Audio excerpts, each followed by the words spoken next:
సోమవారం assembly meeting పెట్టాలని decide చేసింది సర్కారు. అది గిట్లా మన్మోహన్ సింగ్ సార్ కోసమే. ప్రధానమంత్రిగా 10 ఏళ్లు పనిచేసి ఎన్నో పనులు చేసినందుకే కాదు, మన తెలంగాణ రాష్ట్రం ఇచ్చింది కూడా ఆ సార్ పవర్లు ఉండంగానే. గా పెద్ద మనిషిని దలుసుకుందాం రమ్మని ఎమ్మెల్యేలందరికీ మతలబ్ పంపిండ్రు. ఇక ఢిల్లీలో మన్మోహన్ సింగ్ సార్ ఆఖరి కార్యం జరిగింది.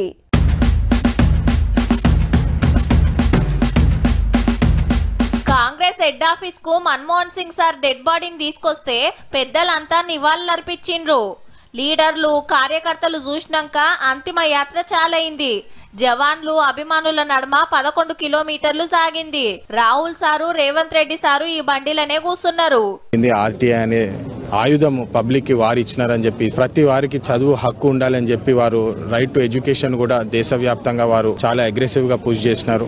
అంతిమ యాత్ర నిగమ్ బోధ్ ఘాట్ కు రాగానే పోలీస్ బ్యాండ్ సప్పులతోటి లోపలికి పోయిండ్రు.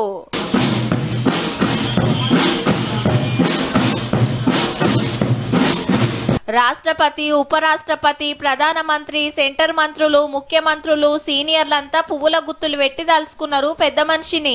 మీద గప్పిన జాతీయ జెండాను తీసి సారోళ్ళ ఇంటామె చేతిలో పెట్టిండ్రు. ఈడికెళ్లి భుజాల మీద మోస్తాంటే రాహుల్ సార్ సుతవో చెయ్యేసిండు. సిక్కుల పద్ధతుల ప్రకారం కార్యం నడిచింది.